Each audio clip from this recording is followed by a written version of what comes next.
chapter, i.e. sampling theory. The first concept that we need to know regarding sampling is the definition of sampling. Sampling is a process of selecting sample from a population, which means a process of selecting some members of a population, some individuals, some companies, some entities from the overall population is considered to be sampling. And the sampling is widely used in business as a means of gathering information about the population. In order to have information about a population, in order to organize, present, analyze, and interpret a data about a population, a researcher or a statistician is required to select some individuals, some entities from the population for collecting data, so that a means of gathering useful information about a population is considered to be sampling. In statistical investigation, the data that we are going to collect, that we are going to organize, that we are going to present in terms of statistical charts and graphs, and that we are going to analyze, and finally, that we are going to interpret, is collected in terms of two ways. And the process of gathering data from a target population is considered to be survey. Survey can be classified into two major classes. The first type of survey is known as census survey. In census survey, the statistical investigator or the business researcher will cover all population, so that every element of a population will participate in the data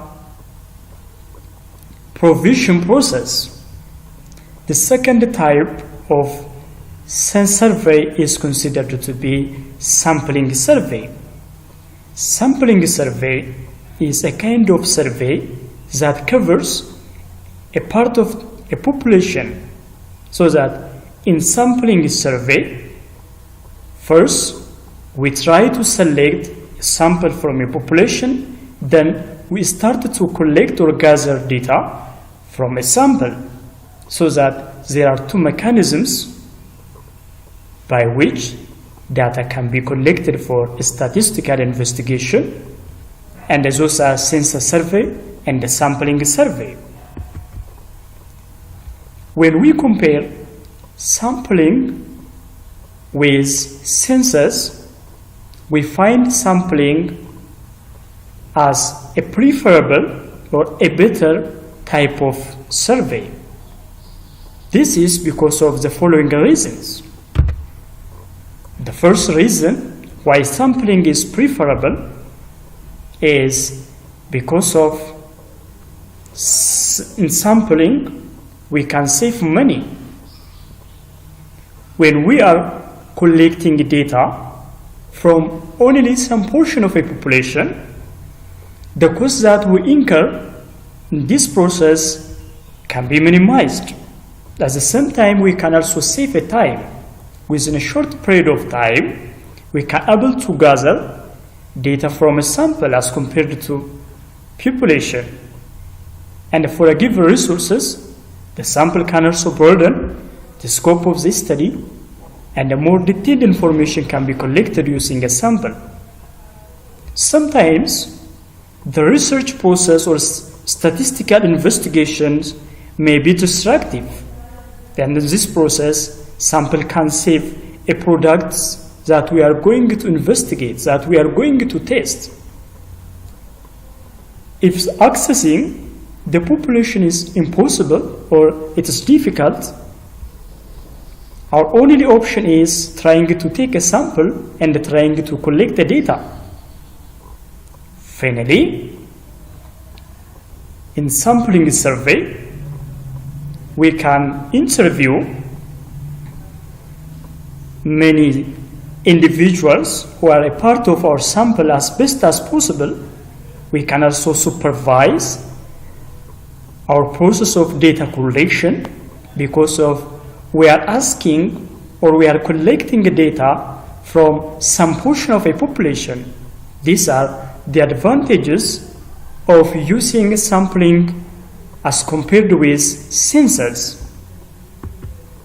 Let's get forward to the reasons for why business researchers take a census.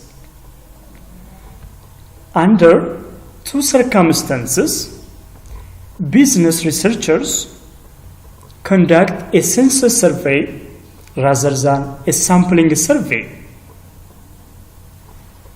This condition is when they have adequate time, as well as when they have adequate money or finance.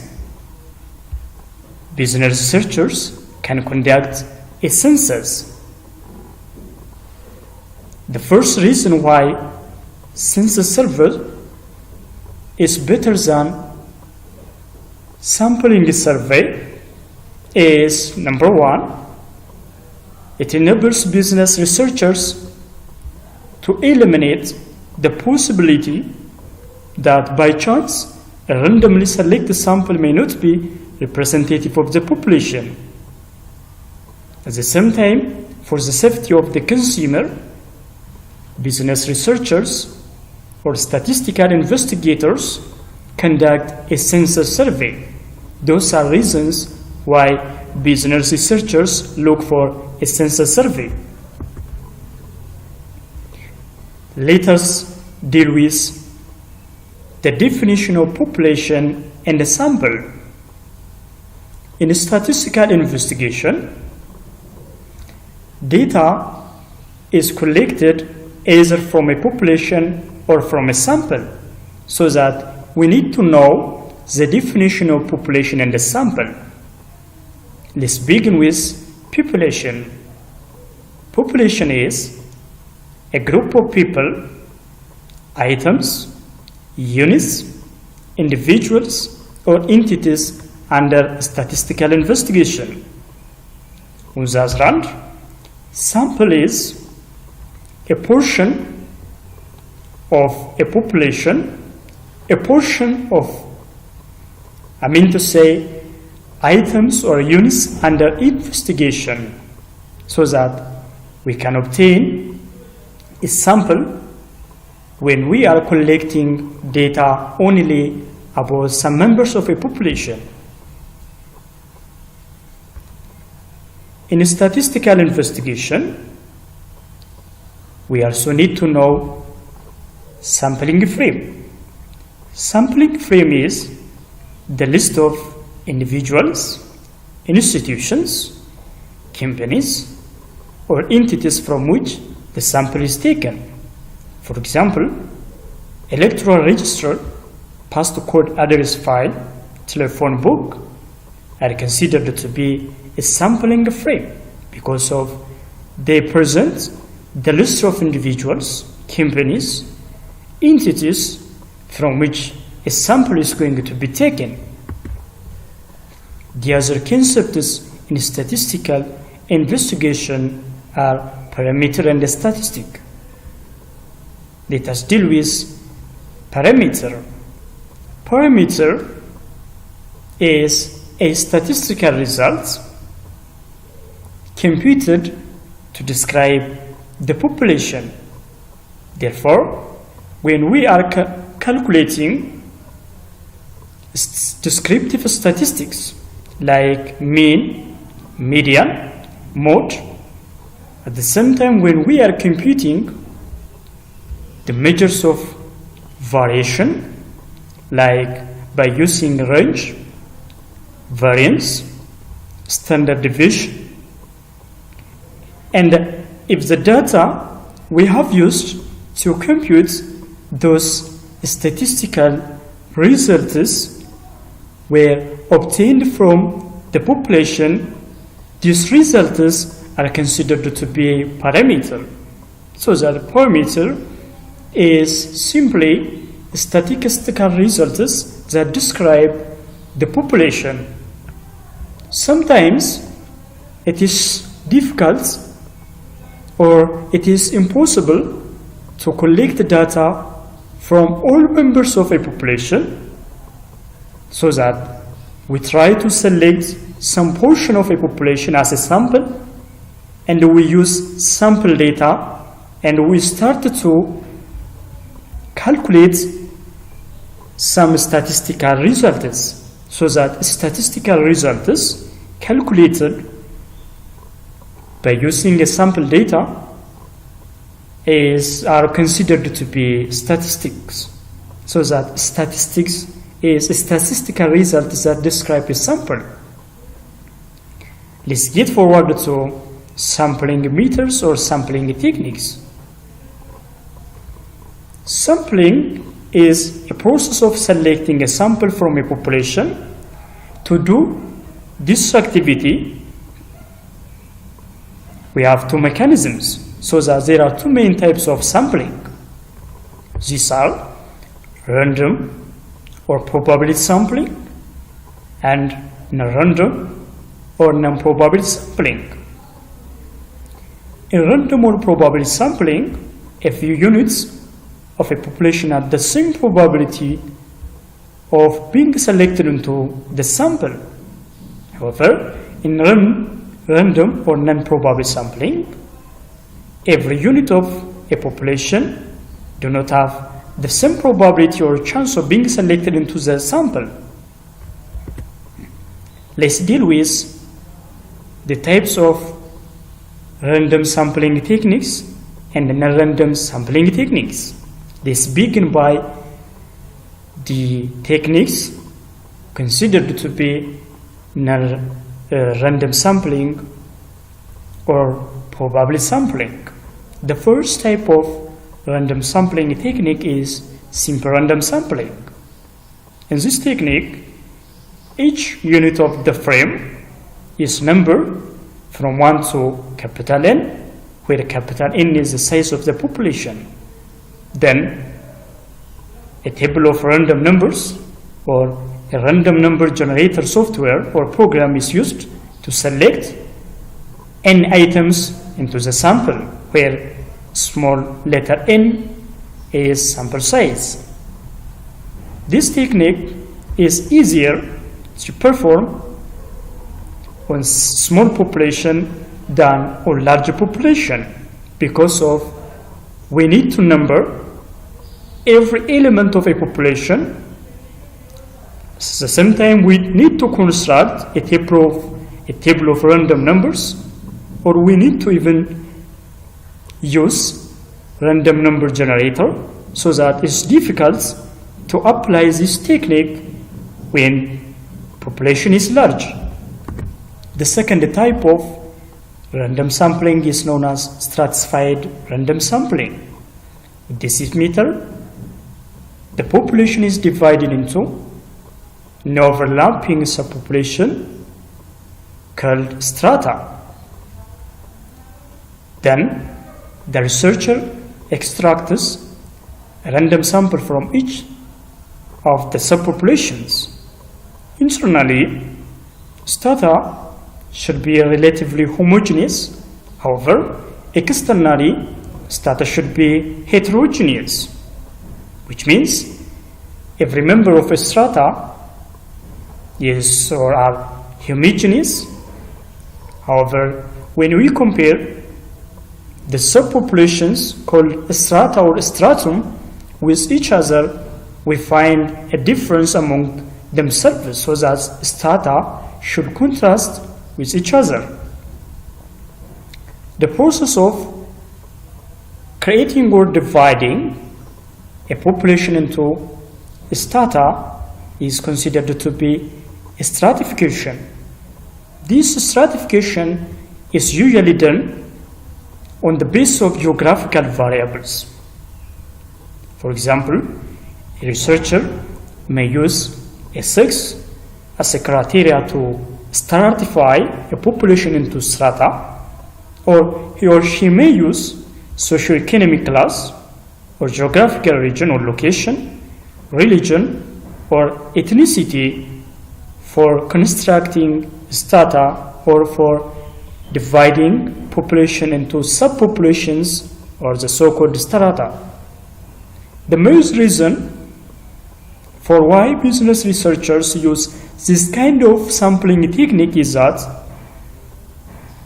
it enables them to reduce the sampling error. The third type of probability sampling is known as systematic sampling. In systematic sampling technique, every case item is selected to produce a sample size of n from a population size of capital N. In order to obtain the value of k, which is sometimes known as sampling cycle, we apply this formula, i.e. k is equals to capital N divided by small letter n, where k is the size of interval for selection, small letter n is sample size, and the capital letter N is population size. This sampling technique is used because of its convenience and because of it is relatively easy to administrate the sampling process. The final human type of probability sampling is cluster or area sampling. Cluster or area sampling involves classifying the population into non-overlapping areas or clusters. This also identifies clusters that tend to be internally heterogeneous, so that clusters are subpopulations that involves items or individuals or entities that are internally heterogeneous. On the other hand, when we compare clusters with each other, they are homogeneous, so that clusters are externally homogeneous, similar to each other. On the other hand, clusters are internally heterogeneous, which means they involve items that are different from each other. As an example of clusters, we can take town, can take company, or homes, village, universities, areas of a city, or geographical regions are considered to be typical examples of clusters. After randomly selecting clusters from the population, the investigator either selects all elements of the chosen clusters, or he or she may randomly select individual items into the sample from the clusters. Clusters are convenient to obtain, and the cost of sampling from the entire population is reduced because of the scope of the study is reduced to the clusters. The second class of sampling techniques is known as non-random sampling. In non-random sampling, we find 4 types of techniques or methods. These are: number 1, convenience sampling; number 2, judgmental sampling; number 3, quota sampling; number 4, snowball sampling. Let's begin by convenience sampling. Convenience sampling is a sampling technique whereby elements for the sample are selected for the convenience of the researcher. The researcher typically selects elements that are convenient for himself or for herself. This means he or she chooses elements that are simply available, nearby, or willing to participate in the data providing process. The second type of random sampling is known as judgmental sampling. Judgmental sampling is an improbable sampling technique which occurs when elements selected for the sample are chosen by the judgment of the researcher, so that a researcher will first judge about items or individuals or entities or companies who are going to be elements of a sample, so that a basic determinant of sample in the meantime is the judgment or the professional judgment of a researcher or investigator. Usually, professional researchers believe that they can obtain a representative sample and they can reduce its sampling error by using or taking sound judgments, which will also result in saving time and money. Let's get forward to the third type of random sampling, which is quota sampling. In this sampling technique, certain population subclasses such as age, gender, or geographical region are used as a data. The researcher uses a random sampling method to gather data from one strata until the desired quota of a sample is filled. Quotas are usually filled by using available, recent, or applicable elements.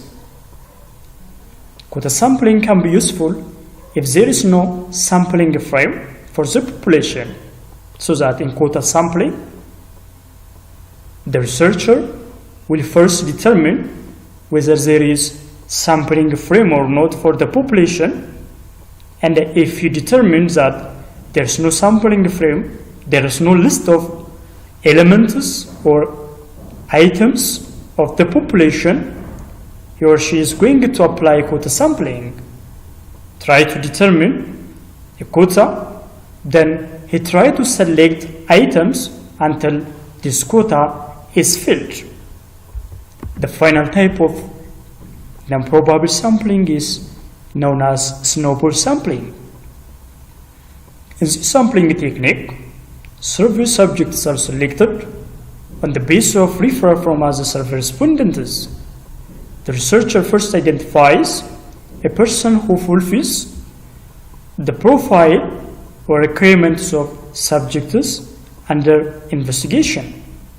Then he or she asks this person for the names and the location of others who would also fit the profile of subjects wanted for the study. Through these referrals, survey subjects can be identified as cheap as possible, as efficient as possible, which is useful when survey subjects are difficult to locate. These are the four main types of probability sampling and non-probability sampling techniques. Let's deal with the other concepts of sampling, which are sampling error and non-sampling error. When we collect data from a sample, we commit two types of errors. The first type of error is known as sampling error. This error is committed by researchers when the sample is not representative of the population. On the other hand, non-sampling errors are committed by investigators or by researchers because of different reasons that are not related to sampling errors.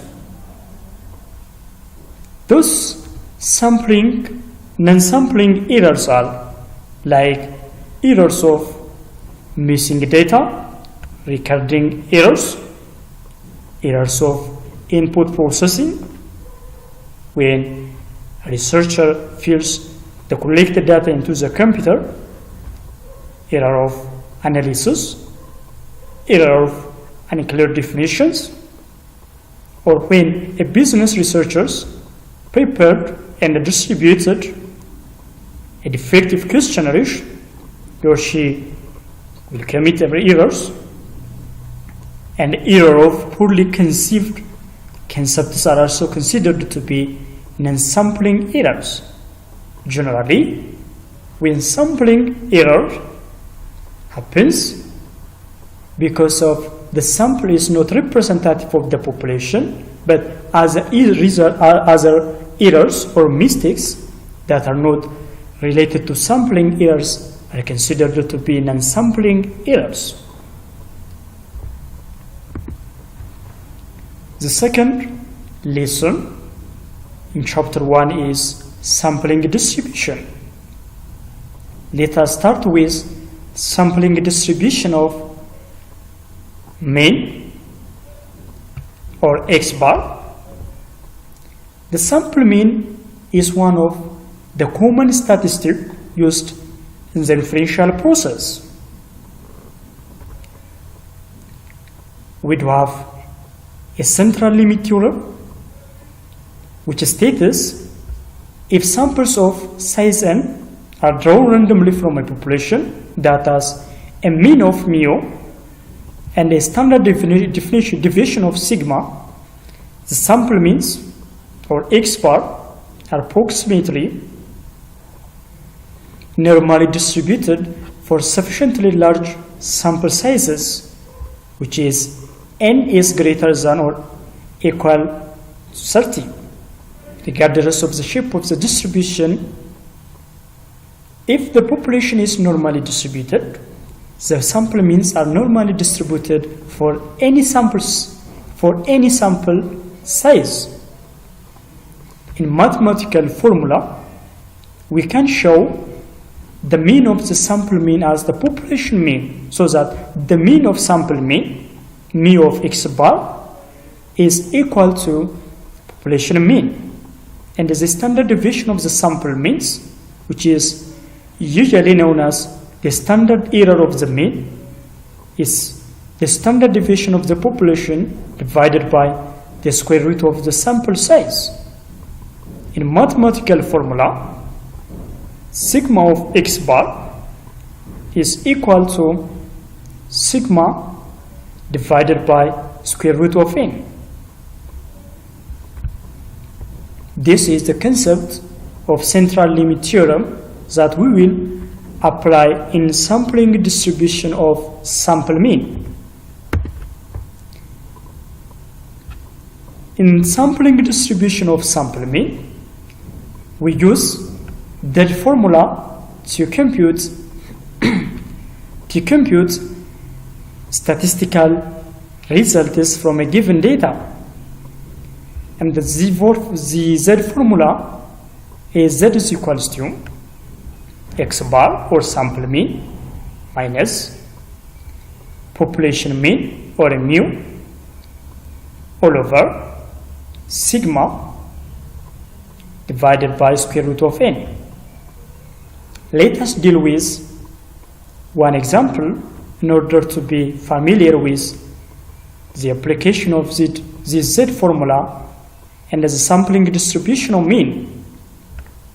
Suppose that the mean expenditure per customer at a tire store is $85 with a standard deviation of $9. If a sample of 40 customers is taken, the probability that the sample average expenditure per customer for this sample will be $7 or more is computed as follows. In this scenario or example, the sample size, which is 40, is greater than 30, so that we can apply the central limit theorem. Because of the central limit theorem, the status sample mean are approximately normal distribution if a sample size is equal with or greater than 30.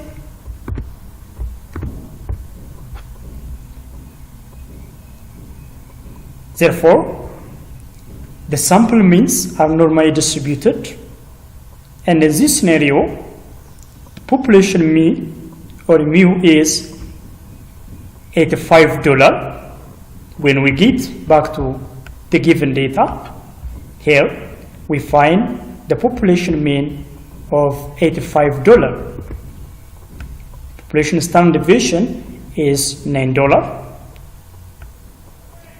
When we apply the Z formula for this sample mean, Z is equals to sample mean or X bar minus population mean or mu all over sigma divided by square root of n. When we insert the given data instead of variables in this formula, it's $7, which is sample mean, minus $85, which is population mean, divided by $9, which is population standard deviation or sigma, over square root of 40, which is sample size. Then 2 divided by 1.42, and finally the result of this formula is 1.41. Therefore, that value is 1.41. From the normal distribution, or from the so-called from the Z distribution, which is stated as table A5, Z is equals to 1.41 results, a probability of 0.4207. Let us look at this table A5, a normal Z distribution.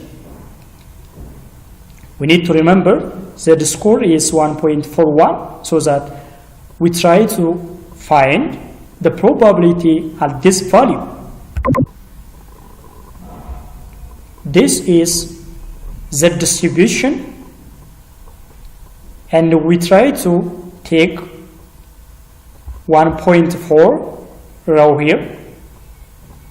Since the Z score is 1.42, we try to select, since Z score is 1.41, we select 0.01 Kelman, this Kelman, and 1.4 row. The intersection point of this row and this column yields 0.4207, so that the probability at Z score of 1.41 is 0.4207.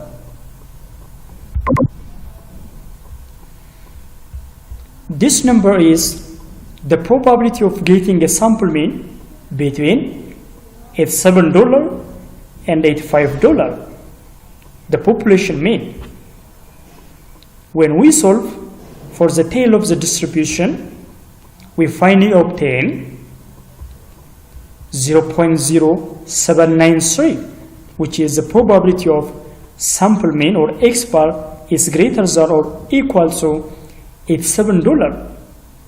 That is 7.93% of the time, a random sample of 40 customers from this population will yield a sample mean expenditure of $7 or more.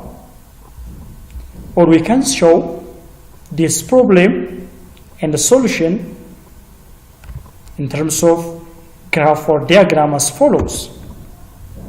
This is the normal distribution and then the middle of this distribution, that score is 0, but at the sample mean of $87 z square that we have calculated previously is 1.41, we state here, and the probability of each tail is 0 point, each tail is 0.5 and here 0.5, so that we are calculating the probability that X bar or mean is equal with 87 or greater than $87, so that $87 is around this, so that our region here is this part, X bar is equal with 87 and greater than 87. Since the probability of this tail is 0.05, therefore the probability of X bar is $87 or greater than $87 is calculated by subtracting the probability of this region from 0.05. So that the probability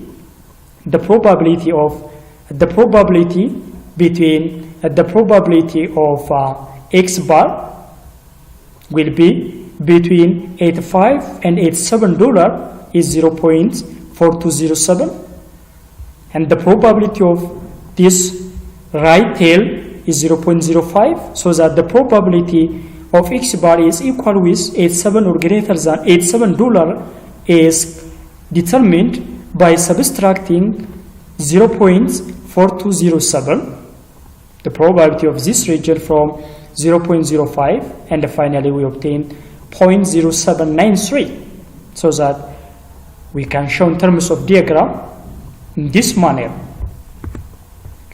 Sometimes a researcher may have a finite population, or the number of population may be limited or it may be known, so that in this case a statistical adjustment is need to be made to the Z formula for the sample mean.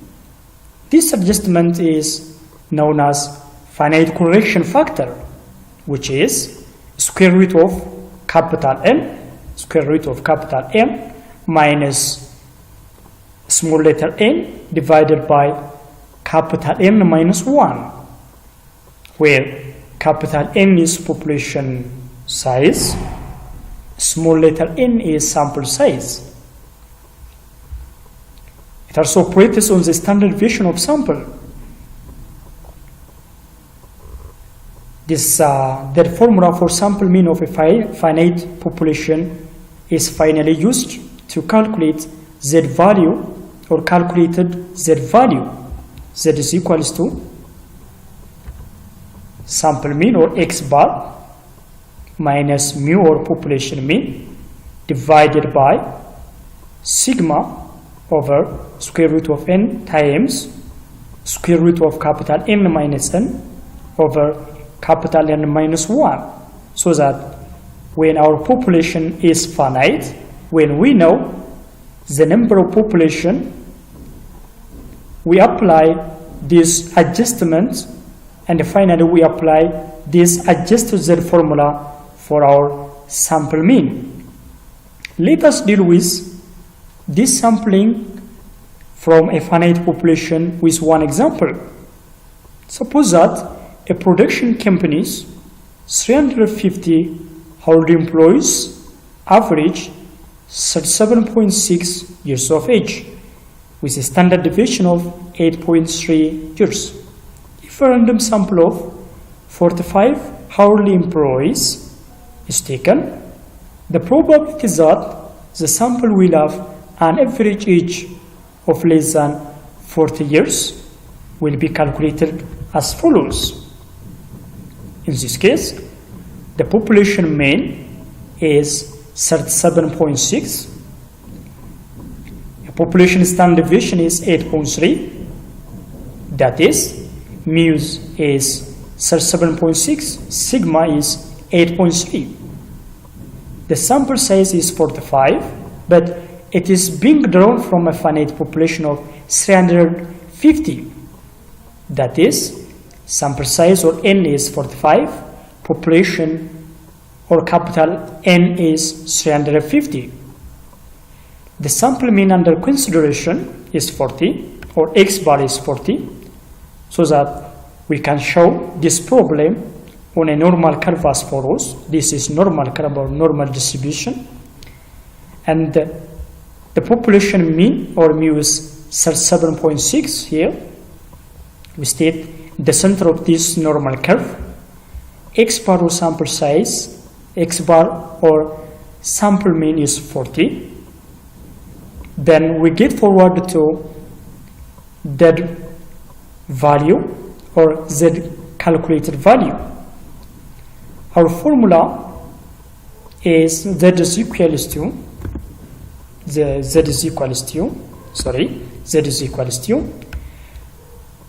x bar minus mu all over sigma divided by square root of n times the square root of capital N minus n over capital N minus 1. When we insert the given data in this formula, z is equals to 40 minus 37.6 divided by 8.3 over square root of 45 times square root of 350 minus 45 over 350 minus 1. This yields us 2.4 divided by 1 minus 157. Finally, the value or the calculated result is 2.07. We try to locate the probability at this dead value or at 2.07 from statistical table. Let us deal with the table. Our value is 2.0. The value is here, 2.07. So that we look at this table. These tables we look at, 2.0 row, 2.0 row, and we look at 0.07 this column, this column. We find this the probability in this column.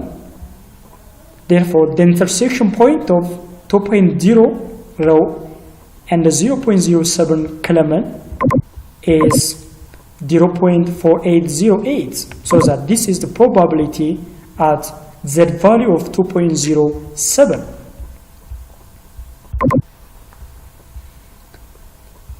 Therefore, the probability of getting a sample average age of less than 40 years is the sum of 0.4808 and 0.5, which is 0.9808. Let us proceed to sampling distribution of proportion or p-naught. Sometimes, in analyzing a sample, a researcher will choose to use a sampling proportion which is denoted by p-naught, whereas the mean is calculated by averaging a set of values. The sample proportion or p-naught is computed by dividing the frequency with which a given characteristic occurs in a sample by the number of items in the sample. You can state in terms of formula, sample proportion or p-naught is equal to x divided by small letter n. In this formula, p-naught represents sample proportion, x represents number of items in a sample that have certain characteristics. Small letter n is number of items in the sample or sample size. A researcher used this sample proportion in the statistical investigation by applying a central limit theorem to this sample proportion, in that the sample normal distribution approximates the shape of the distribution of this proportion. If n times p is greater than 5 and n times q is greater than 5, which means p is the proportion of a population and q is calculated by deducting p from 1, so that the sum of p and q is equal to 1 or 100%. The mean of sample proportions for all samples of size n randomly drawn from a population P or the population proportion, and the standard deviation of sample proportion is square root of P times Q over N. This is sometimes known as the standard error of the population or the standard error of the proportion. Sample proportions have a Z formula,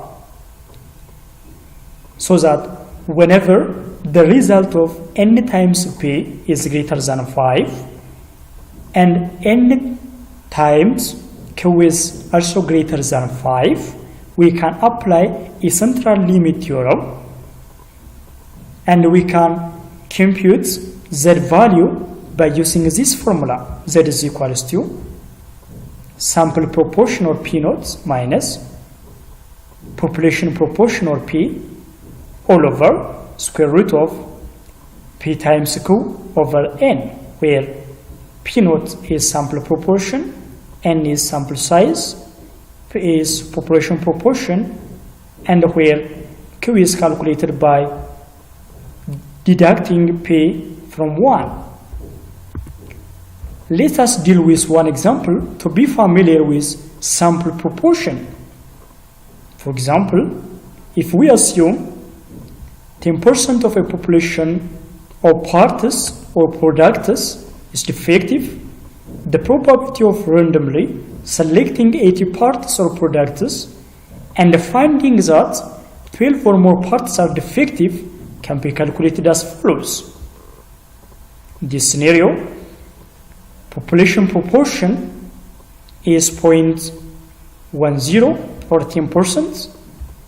Sample proportion is calculated by dividing 12 by 80, which is 0.15. And in this case, sample size or N is 80. When we enter these values in the Z formula for sample proportion, it will be Z is equals to 0.15, which is sample proportion, minus 0.10, which is population proportion, divided by square root of P times Q, or 0.10 times 0.90. Here, Q is 0.90. To obtain this result, we use the formula of Q is equals to 1 minus P, so that Q is equals to 1 minus 0.1, which yields 0.9. Then we divide the result by 80, so that this yields 0.05 divided by 0.0335, so that the final result of Z value is 1.49. By the same fashion, we search the probability at Z value of 1.49 from the normal distribution table, and let us look at the probability at Z value of 1.49. This is the distribution, and we first determine the row. Since the Z value is 1.42, 1.4 is the row that we need to look at, and the 0.09 is the column that we need to look at. The instantiation point of this column or 0.09 and this row 1.4 yields 0.4319, so that the probability at the value of 1.49 is 0.4319.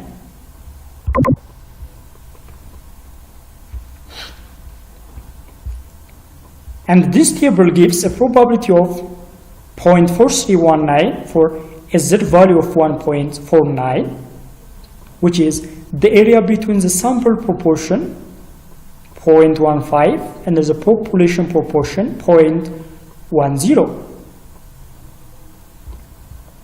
Therefore, the probability that the sample proportion or P naught is equal to or greater than 0.15 is determined by subtracting the probability at the value of 1.49 from the probability of one tail, which is 0.5,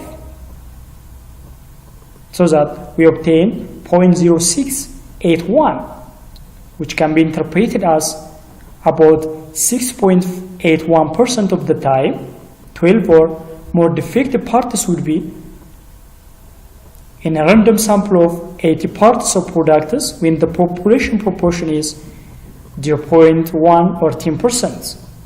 If this result is actually occurred, 10% proportion for population defects would be open to the question. We can show this problem and the solution graphically as follows. Here, this is normal distribution. At the center of this distribution, population proportion of P is 0.1, and Z value at population proportion is here 0. Sample proportion is 0.15. That value at sample proportion, is about 1.49. The probability of this right tail is 0.5, and the probability of sample proportion between 0.1 and 0.15 here from this up to this is determined to be 0.4319 from the table. Therefore, the probability that sample proportion or P naught is greater than or equal to 0.15 is determined by deducting 0.4319 from 0.05 from 0.5, which is 0.0681, so that we can show diagrammatically this problem, including its solution by this normal distribution in these ways. This is all about the first chapter, so that in this chapter we have looked at sampling distribution as well as sampling theory. I hope we have obtained the knowledge about sampling theories and sampling distribution of population mean and proportion. I hope all the best for your study time, and I hope we will meet with other video in chapter 2, which is about statistical estimation. Thank you very much for your attention, and try to study as well and try to solve exercises that are presented in the first chapter of this course. Thank you very much.